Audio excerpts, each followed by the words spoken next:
Bismillahirrahmanirrahim. Assalamualaikum warahmatullahi wabarakatuh. Nah, kita sampai ke video SKL ibadah yang ketiga, yang nanti materinya zakat, puasa, dan haji, insya Allah. Sebelum kita mulai, marilah kita berdoa terlebih dahulu. Berdoa mulai. Bismillahirrahmanirrahim. Raditu billahi rabba bil islami dina bi Muhammadin nabiyya wa rasulah rabbi zidni ilma warzuqni fahma waj'alni minas sholihin. Rabbi shrah li sadri wa yassir li amri wahlul 'uqdatam min lisani yafqahu qawli. Amin. Biridha illahi ta'ala wa bi barakatihi.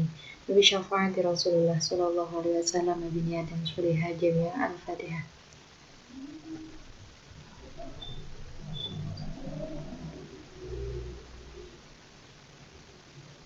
Amin amin ya rabbal alamin. Oke, langsung saja dibuka SKL file SKL Al-Quran dan Ibadah yang bab zakat itu halaman 111. Langsung ke pengertian zakat. Zakat menurut bahasa berarti al-barakah, an-nama, at-taharah, keberkahan, pertumbuhan, dan kesucian. Menurut istilah, yakni harta tertentu yang wajib diserahkan kepada mustahik atau orang-orang yang berhak dengan syarat tertentu. Nah, ini ada banyak pengertiannya. Terus juga zakat adalah ibadah maliyah ijtimaiyah yang sangat strategis.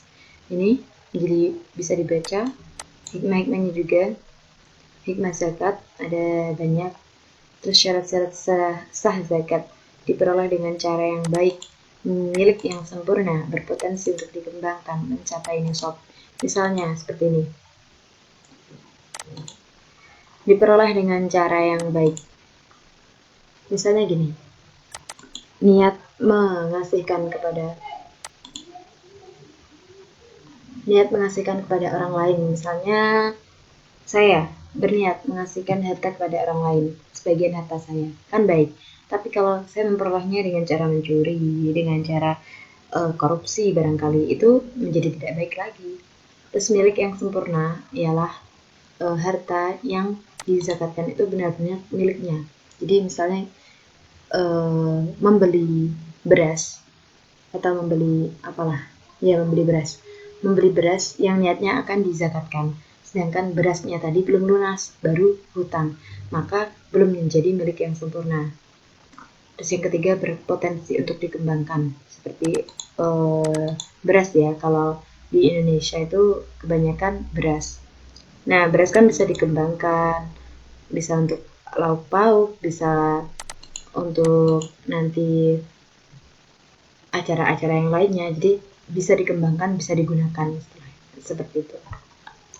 Kemudian mencapai nisab. Nisab nanti adalah batas atau kayak nisabnya zakat itu 2,5 kg untuk zakat fitrah. Terus haul bagi harta perdagangan, peternakan, emas dan perak. Ini zakat yang ini perdagangan, peternakan, emas dan perak, bukan zakat fitrah. Terus kemudian setelah terpenuhi kebutuhan pokok. Jadi kalau misalnya gini, ada orang yang memiliki beras dan dia ingin membayarkan fitrah, padahal untuk makanannya besok aja dia tidak punya, maka dia tidak wajib atau terkecuali, seperti itu. Terus misalnya yang ini, peternakan, dia memang ternak, dia memiliki ternak bebek. Nah, dia hanya punya harta ternak bebek, dia tidak punya kendaraan dan yang lainnya. Hidupnya tergantung pada peternakannya tadi. Mungkin peternakannya kecil, jadi kalau kebutuhan pokoknya dalam rumah tangga belum terpenuhi karena dia mengandalkan peternakan, maka zakat untuk peternakannya belum wajib. Terus kemudian macam-macam zakat ada dua. Pertama zakat fitrah, yaitu zakat jiwa, yang yakni berlaku setiap tahun. Makanan pokok yang wajib dikeluarkan 2,5. Jadi makanan pokok di setiap daerah itu beda-beda. Kalau di Indonesia ada yang beras, ada yang sagu. Kalau di Arab juga bisa yang lainnya. Atau uang yang senilai dengan tadi 2,5 kg tadi beras.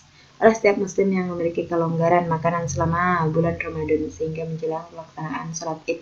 Kedua, zakat mal atau harta Ialah jumlah harta tertentu yang wajib dikeluarkan menurut ukuran tertentu bila terpenuhi syarat-syarat dan yang ditentukan syarak. Terus ini langsung lanjut ke mal adalah segala yang dapat dimiliki dan digunakan menurut ghalibnya, baik yang nampak jelas oleh umum atau yang dapat disembunyikan oleh pemiliknya. Sebab itu, jenis harta dari masa ke masa mengalami perkembangan yang luar biasa. Apa yang belum ada pada masa lalu, sekarang sudah bukan barang langka lagi. Dengan demikian, harta yang menjadi sumber zakat al-amwal al-zakawiyah pada masa sekarang semakin banyak jumlahnya. Seperti zaman dahulu mungkin. Emas kan ada dari zaman dahulu, tapi mungkin berlian ataupun mutiara dahulu belum ditemukan. Nah, itu juga bisa, kalau memiliki berlian banyak, itu juga bisa termasuk menjadi zakat. Harus dizakati kalau sudah mencapai ukurannya. Nah, ini harta-harta yang wajib dizakati. Pertama, rikas atau barang tambang. Dengan kewajiban zakat mencapai 20% dan tidak ada nisab. Rikas atau barang tambang itu seperti emas, batu bara. Terus, rikas itu tambang aja, batu bara, minyak, seperti itu. Itu wajib dikenai zakat. Wajib membayar zakat. Terus emas dan perak. Jika keduanya telah mencapai nisab dengan telah berlalu setahun kepemilikan, jadi udah dimiliki selama setahun. Kalau udah ada 20 miskal atau 20 dinar atau setara dengan 85 gram emas dan perak 200 dirham atau kira-kira 600-an gram. Jadi kalau memiliki emas seberat 85 kg dan sudah dimiliki selama 1 tahun ataupun perak seberat 600 gram dan sudah dimiliki selama 1 tahun, itu wajib bayar zakatnya. Terus hewan ternak jika telah sampai nisab, telah sampai jumlahnya, telah sampai haul atau waktunya, digembalakan di tempat umum dan sedikit diberi makanan pemiliknya, serta tidak untuk keperluan pribadi dan tidak pula dipekerjakan. Hewan ternak meliputi unta, kambing, masing-masing nisabnya 5 ekor, 30 ekor, dan 40 ekor. Jadi unta kalau udah mencapai 5 ekor wajib disakati, kalau sapi mencapai 30 ekor wajib disakati, dan kalau kambing 40 ekor. Jadi kalau udah punya kambing 40 ekor wajib disakatkan. Barang dagangan yang telah mencapai nisab dan haul, nisabnya dikiaskan pada emas. Jadi kalau barang dagangan itu dinisabkan pada emas, yaitu apabila punya barang dagangan banyak, dia seorang pemasok, dalam gudangnya itu barang dagangnya udah banyak, dan kalau di nisab itu hartanya setara 85 gram emas, maka dia wajib zakat. Kemudian hasil pertanian berupa tanaman-tanaman dan buah-buahan jika keduanya telah mencapai nisab senilai 5 ausak atau 653 kg gandum atau padi. Mungkin beberapa ton ya ini. Saya kurang paham kalau kilogram dijadikan ton itu seberapa. Jadi 653 kg ini dijadikan ton itu berapa? Nanti wajib dizakati. Kalau sudah mencapai ini wajib dizakati. Terus hasil dari profesi atau zakat profesi. Ini kalau profesi kan ada yang tidak semuanya orang kan punya emas sebanyak itu, peternakan ataupun perkebunan. Ada juga yang menjadi profesi seperti guru, tentara, polisi atau yang lainnya yang profesi, memang hartanya harta profesi. Seluruh usaha halal yang mendatangkan penghasilan baik perorangan maupun kolektif, jika telah mencapai nisab, hendaklah dikeluarkan zakatnya. Dasarnya ini dalam surat ini, para muktamirin zakat pertama di Kuwait tanggal 30 April bersepakat tentang wajibnya zakat profesi. Pelaksanaan zakat profesi bisa dikiaskan kepada perdagangan, pertanian, atau pada rikas sesuai profesi masing-masing. Cara dan jumlah penghasilan yang diperoleh bisa juga dikiaskan kepada perdagangan, pertanian sekaligus. Contohnya ini bisa dibaca sendiri. Ada contoh dosen berpenghasilan ini, ada dokter spesialis, ada penulis, bahkan penulis profesional yang royaltinya tuh udah terhitungnya rutin setiap bulan, setiap tahun gitu. Kalau penulis profesional baru-baru kan mungkin belum, tapi kalau ini udah menjadi gaji pokoknya, maka wajib zakat dengan dikalikan 2,5% dari hartanya. Zakat profesi dapat dikeluarkan per tahun atau per bulan, tergantung kenyamanan dari seorang yang memiliki harta tersebut. Kalau misalnya panen gitu, bisa setiap panen, bisa setiap tahun, bisa setiap bulan. Tapi rata-rata kalau panen padi itu kan setahun 3 kali, maka zakatnya 3 kali per tahun, atau bisa dilakukan 1 tahun sekali. Terus zakat perusahaan juga ada seperti ini, dagang tertentu, yakni 2,5%. Nisabnya sama dengan gram emas tadi, dan kadar zakatnya juga sama 2,5% dari harta. Zakat saham, zakat money changer, penukaran uang, terus zakat hadiah juga. Nah, itu kan bisa dipotong pajak, kalau ini dipotong zakat. Jadi kalau walaupun berhadiah itu juga wajib disakati, biar berkah. Kan kata asli dari zakat kan juga berkah. Terus zakat asuransi, zakat berkakas, dan yang lainnya. Ya, yang berhak menerima zakat adalah ada 8 golongan. Nih, seperti yang ada dalam surat At-Taubah. Innamas shadaqatu lil fuqara, untuk fakir dan masakin atau orang miskin, dan amil zakatnya, amil alaiha, kepada zakat, amil zakatnya, wal mu'allafati qulubuhum, dan orang yang baru masuk Islam, wa fir riqabi, dan riqab itu orang yang punya hutang, dan gurim atau budak, dan orang yang ada perjalanan fisabilillah, dan ibnu sabil, orang yang menempuh. Ini hampir sama, tapi nanti ada pengertiannya sendiri. Itu fardhu, wajib untuk orang-orang iman berzakat. Ya tadi, untuk fisabilillah dan untuk orang yang berada di perjalanan. Ini ada keterangannya seperti ini: mu'allafah, memerdekakan budak, seperti itu. Terus berutang karena untuk kebaikan dan hidupnya memang tergantung utang itu, terlilit hutang, hutang-hutang yang menyangkut keberadaan jiwanya. Terus kebutuhan untuk jalan Allah, fisabilillah itu untuk jalan Allah, kayak zaman dahulu kan jihad, seperti itu. Terus ibnu sabil, ini seperti orang yang menempuh perjalanan. Orang yang menempuh perjalanan itu seperti, mungkin ya, kalau setahu saya tuh orang yang dalam belajar di perantauan, untuk belajar, seperti itu, menempuh jalan, menempuh perjalanan kebaikan. Ini bisa dibaca sendiri. Oke, selanjutnya adalah bab puasa. Pengertian. Dalam bahasa Arab, puasa disebut syum atau syam, artinya menahan. Artinya imsak, yaitu menahan diri dari segala rupa makanan dan minuman, serta hubungan suami istri dengan niat berpuasa sejak dari terbit fajar hingga terbenam matahari. Hikmahnya ini ada tazkiyatun nafs atau menyucikan jiwa. Ini ada banyak lagi, mendidik sabar, seperti itu. Kemudian pembagian puasa, pertama ada wajib atau fardu, biasanya puasa Ramadan. Terus yang kedua puasa wajib karena sebab tertentu, yaitu kafarat. Kafarat itu biasanya denda, kalau melakukan apa terus itu ada dendanya. Terus puasa wajib untuk dirinya sendiri, yaitu puasa nazar, seorang bernazar, seperti itu. Nih, yang kedua nanti bisa dicari juga sendiri bagaimana kalau puasa kafarat itu contohnya apa, puasa nazar contohnya apa. Yang kedua bagiannya puasa sunnah, yaitu yang dilakukan secara sukarela, jadi tidak diwajibkan, seperti hari Senin Kamis, puasa 6 hari, puasa Daud, puasa Ayamul Bid di tengah-tengah bulan, setiap bulan. Ketiga, puasa haram, puasa yang dilakukan pada hari-hari yang dilarang. Jadi berpuasa tapi tidak boleh, ya artinya tidak boleh berpuasa. Kayak tidak mengikuti contoh Rasulullah. Ini contohnya pas yang lainnya hari raya dia malah puasa gitu, hari tasyrik. Terus kemudian keempat, puasa makruh, puasa yang dicela agama karena bahaya, sebab itu tidak memberikan larangan keras untuk meninggalkannya. Sebab itu para ulama menghukumnya sebagai puasa makruh.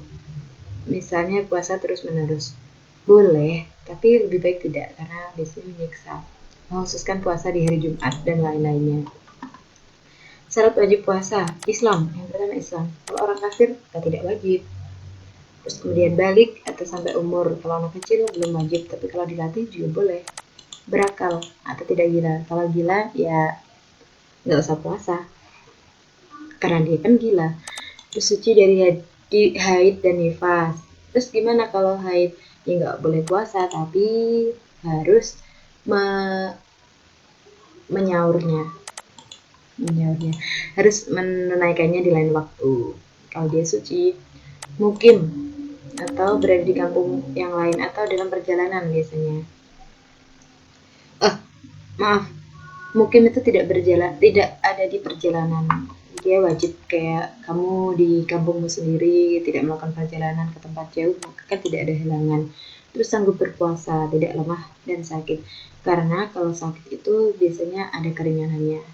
Rukun puasa, niat berpuasa, terus imsak. Imsak itu menahan diri dari segala sesuatu yang membatalkan puasa. Dari terbit fajar hingga terbenam matahari. Udzur puasa ini. Orang boleh tidak berpuasa karena ada sebab-sebab ini. Kemudian yang membatalkan puasa, pertama, membatalkan dan wajib qada. Wajib qada itu wajib melaksanakannya di lain waktu. Yang pertama, makan dan minum dengan sengaja. Mau banyak atau sedikit, mau dia hanya mencicipi atau dia sampai kenyang, itu tetap harus puasanya batal dan dia wajib meneruskan di lain waktu. Terus muntah dengan sengaja, itu seperti memang sengaja muntah, bukan karena perjalanan tuh, bukan mabuk perjalanan, tapi dia sengaja muntah dengan cara entahlah, tapi kan dia berniat memuntahkan, jadi itu batal. Kemudian haid dan nifas ini tidak wajib puasa, tapi wajib mengqada keluar mani atau sperma dengan mencium atau mencubit istri. Ini jadi kalau keluar mani itu wajib puasa, tapi jika disebabkan hanya semata-mata melihat atau mengangan-angan, maka hukumnya sama dengan mimpi di siang hari, jadi puasanya tidak batal. Ini untuk laki-laki. Terus kemudian kedua, yang batalkan dan wajib qada beserta kafaratnya. Kafarat ini denda. Dia harus melakukan qada puasa di lain waktu juga kafarat, yaitu berjima di siang hari Ramadan. Kafarat yang harus dilakukan adalah ada 3 perkara. Yang pertama, memerdekakan budak. Kalau tidak puasa, baru puasa 2 bulan berturut-turut. Kalau tidak puasa untuk melakukan puasa, makanya ada opsi memberi makan 60 orang miskin. Terus yang kemudian yang dibolehkan saat berpuasa, ini yang dibolehkan bisa dibaca sendiri. Terus puasa sunnah ada jenis-jenisnya, puasa yang haram yang tadi yang lebih jelasnya, puasa makruh. Oke, lanjut ke bab haji dan umroh. Oke, ini bab terakhir. Pengertian bahasa haji berarti menyengaja atau mengunjungi sesuatu, menyengaja untuk mengunjungi sesuatu. Sedangkan menurut istilah, haji adalah menyengaja mengunjungi Ka'bah dengan maksud beribadah kepada Allah Ta'ala pada waktu tertentu, dengan cara tertentu, dan dengan syarat-syarat tertentu pula. Yang umrah itu berarti mengunjungi. Sedangkan menurut istilah, menyengaja mengunjungi Ka'bah dengan maksud beribadah kepada Allah Ta'ala. Nah, ini yang paling jelas. Apa perbedaannya antara haji dan umrah? Yaitu waktunya. Kalau haji waktunya tertentu 1 tahun sekali, yakni di bulan 8 Dzulhijjah. Ini ada ketentuannya. Kalau yang umrah itu bisa dilakukan sakwayah-wayah. Dalam umrah tidak ada ketentuan waktu, setiap orang bisa menunaikannya kapan saja. Sedangkan haji harus waktu tertentu, dimulai tanggal 8. Ketika umat Islam bermalam di Mina, harus bermalam di Mina pada tanggal 8, wukuf di Padang Arafah pada tanggal 9, dan berakhir setelah melempar jumrah pada tanggal 12-13 Dzulhijjah. Haji adalah rukun Islam kelima. Setiap orang Islam yang telah memenuhi persyaratan wajib menunaikannya. Keutamaannya haji dan umrah. Nah, ini ada keutamaannya, juga ada jenis-jenis haji. Jenis-jenis haji. Jenis pertama ifrad. Ini haji sendiri, tidak ada umrah. Ada tamattu, melakukan umrah dulu baru di bulan haji, kemudian mungkin keberangkatannya dia awal, jadi dia melakukan umrah dulu, baru pada waktu tanggal 8-9-nya dia haji. Atau yang ketiga kiran, dia kloter kloter yang belakang. Jadi dia haji dulu, terus ternyata ada waktu sisa dia umroh lagi. Ini ada haji arba'in, ada dibaca sendiri. Terus lokasi utama ibadah haji ada Mekah, Arafah, Musdalifah, Mina, Madinah. Seperti itu bisa dibaca sendiri. Syarat wajib haji dan umroh Islam.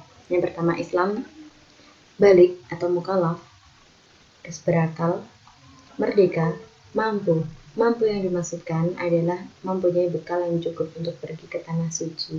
Mampu juga berarti sehat secara fisik, kuat dan bertenaga. Di samping itu, aman dalam perjalanan maupun di wilayah Mekah. Nah, misalnya saya contohkan gini.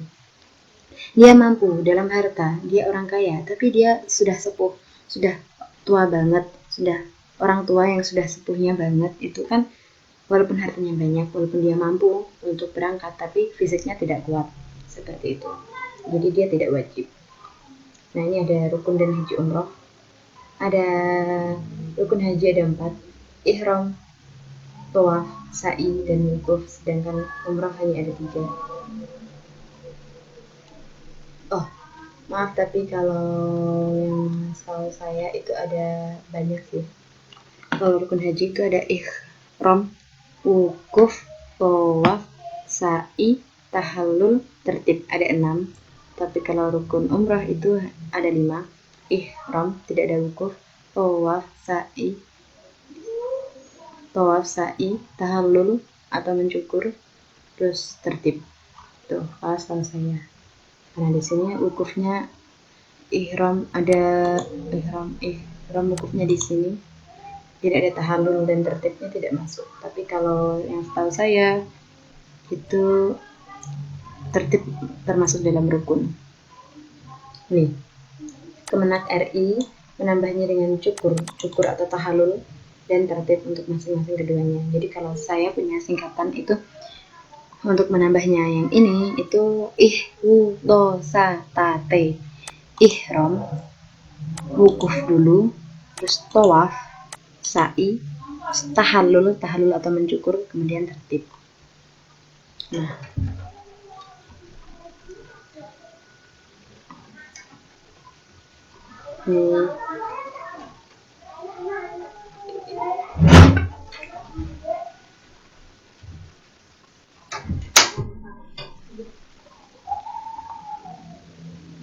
Nah, ini ada tata caranya, nanti bisa dibaca sendiri kalau ihram itu seperti apa, kewajibannya ihram.